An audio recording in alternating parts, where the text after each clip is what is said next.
اس افسانے کا نام ہے تماشا اور اس کو تحریر کیا ہے سعادت حسین منٹو نے۔ 2-3 روز سے طیارے اس سیاہ عقابوں کی طرح پر پھیلائے خاموش فضا میں منڈلا رہے تھے، جیسے وہ کسی شکار کی جستجو میں ہوں۔ سرخ آندھیاں وقتاً فوقتاً کسی آنے والے خونی حادثہ کا پیغام لا رہی تھی۔ سنسان بازاروں میں مسلح پولیس کی گشت ایک عجیب ہولناک سماں پیش کر رہی تھی۔ وہ بازار جو صبح سے کچھ عرصہ پہلے لوگوں کے ہجوم سے پر ہوا کرتے تھے، اب کسی نامعلوم خوف کی وجہ سے سوئے پڑے تھے۔ شہر کی فضا پر ایک پراسرار خاموشی مسلط تھی۔ بھیانک ناک خوف راج کر رہا تھا۔ خالد گھر کی خاموش و پرسکون فضا سے سہما ہوا اپنے والد کے قریب بیٹھا باتیں کر رہا تھا۔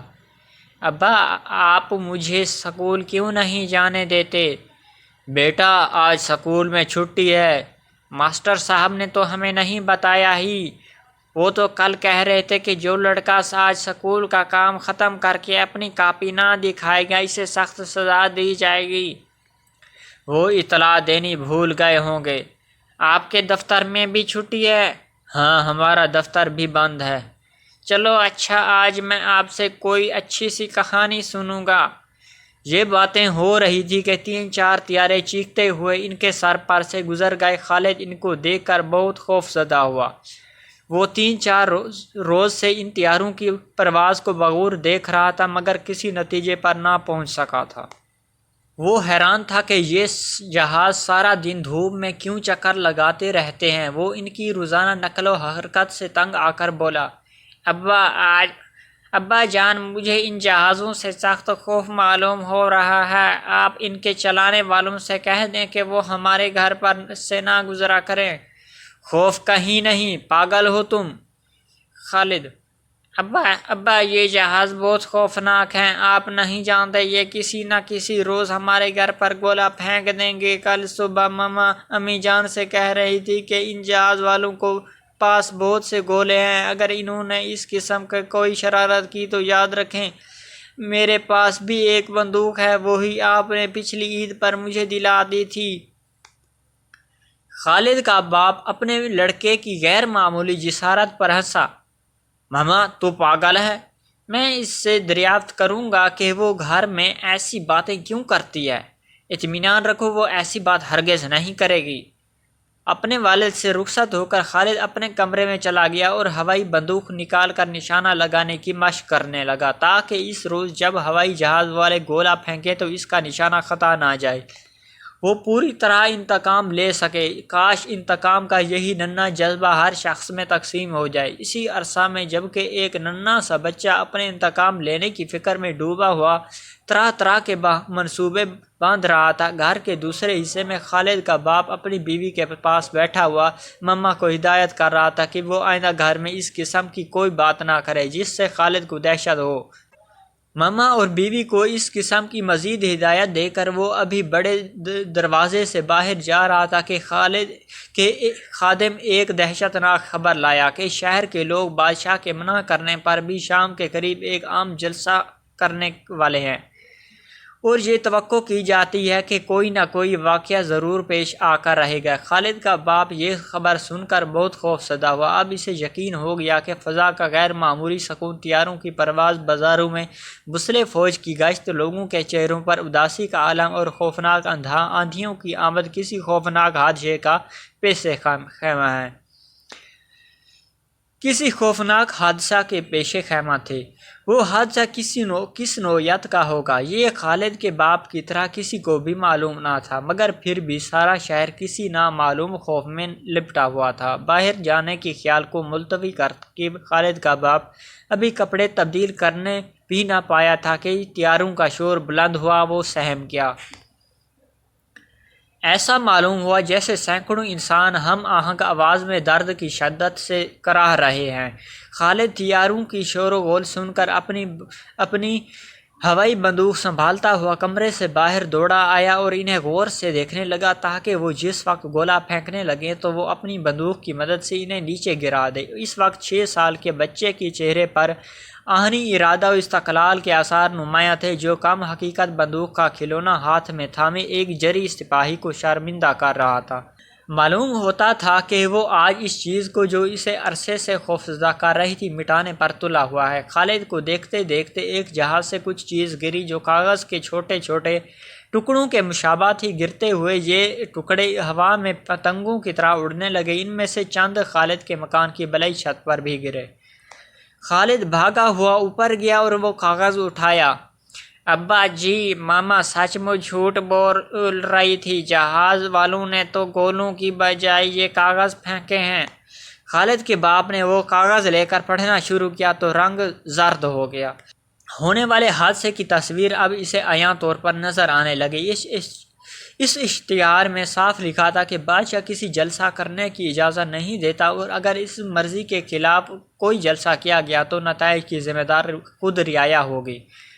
اپنے والد کو اشتہار پڑھنے کے بعد اس قدر حیران و پریشان دیکھ کر خالد نے گھبراتے ہوئے کہا، اس کاغذ میں یہ تو نہیں لکھا کہ وہ ہمارے گھر پر گولا پھینکیں گے ابا جان۔ خالد اس وقت تم جاؤ اپنی بندوق کے ساتھ کھیلو۔ مگر اس پر لکھا کیا ہے؟ لکھا ہے کہ آج شام کو ایک تماشا ہوگا۔ خالد کے باپ نے گفتگو کو مزید طول دینے کے خوف سے جھوٹ بولتے ہوئے کہا، تماشا ہوگا؟ پھر تو ہم بھی چلیں گے نا؟ کیا کہا؟ کیا اس تماشے میں آپ مجھے لے جائیں گے؟ اب جاؤ جا کر کھیلو۔ کہاں کھیلوں؟ بازار میں؟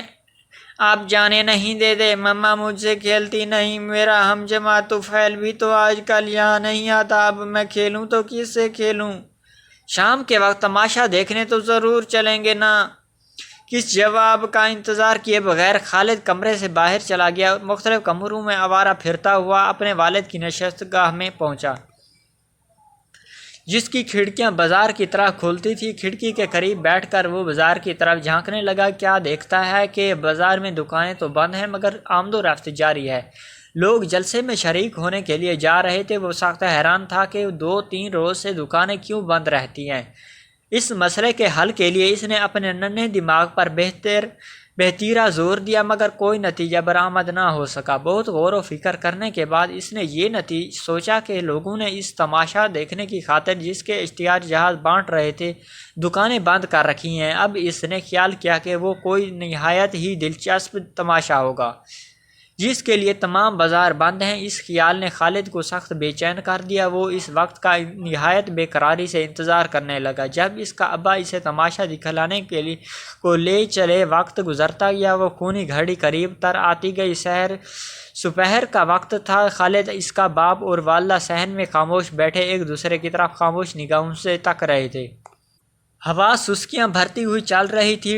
تڑ تڑ تڑ تڑ، یہ آواز سنتے ہی خالد کے باپ کے چہرے کا رنگ کاغذ کی طرح سفید ہو گیا۔ زبان سے بمشکل اس قدر کہہ سکا، گولی۔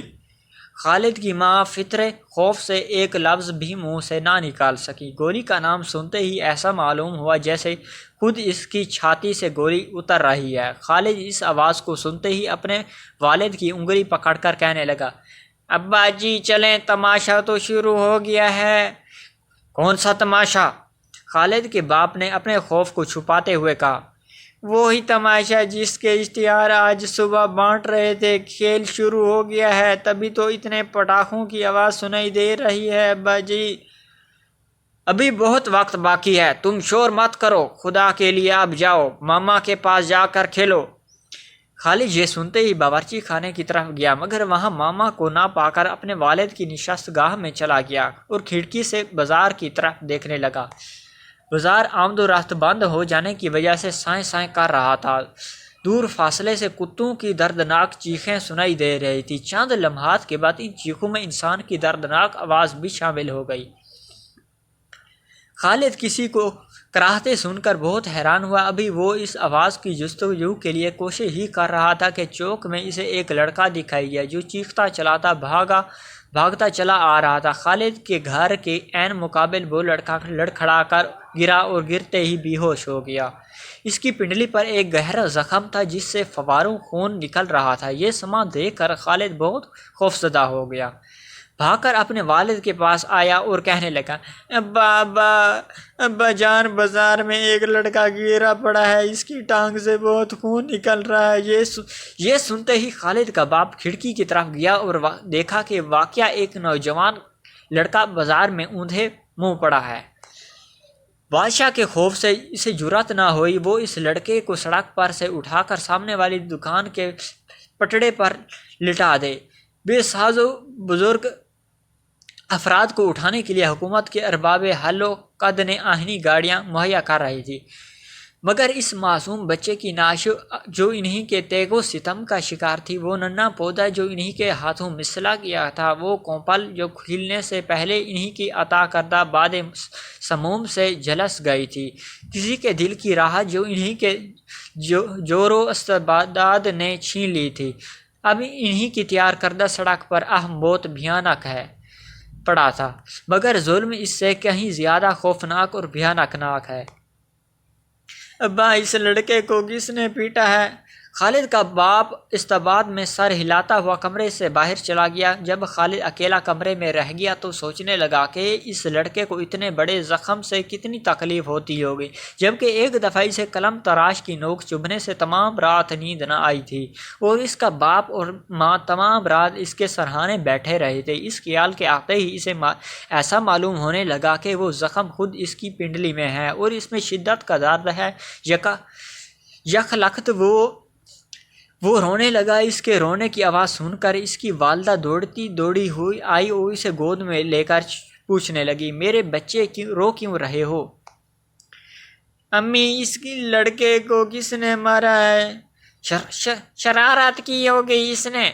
خالد کی والدہ اپنے خاوند کی زبانی زخمی لڑکے کی داستان سن چکی تھی، مگر سکول میں تو شرارت کرنے پر چھڑی سے سزا دیتے ہیں، لہو تو نہیں نکالتے۔ خالد نے روتے ہوئے اپنے والدہ سے کہا، چھڑی زور سے لگ گئی ہوگی تو پھر کیا اس لڑکے کا والد سکول میں جا کر اس استاد پر خفا نہ ہوگا جس نے اس لڑکے کو اس قدر مارا ہے؟ ایک روز ماسٹر صاحب نے میرے کان کھینچ کر سرخ کر دیے تھے، تو ابا جی نے ہیڈ ماسٹر کے پاس جا کر شکایت کی تھی نا، پھر وہ اللہ میاں کے پاس شکایت کرے گا۔ خالد، اب دیر ہو گئی ہے، چلو سوئیں۔ اللہ میاں، میں دعا کرتا ہوں کہ تم اس ماسٹر کو جس نے اس لڑکے کو پیٹا ہے اچھی طرح سزا دے اور اس چھڑی کو چھین لے جس کے استعمال سے خون نکل آتا ہے۔ میں نے پہاڑے یاد نہیں کیے، اس لیے مجھے بھی ڈر ہے کہ کہیں وہ چھڑی میرے استاد کے ہاتھ نہ آ جائے۔ سوتے وقت خالد دعا مانگ رہا تھا۔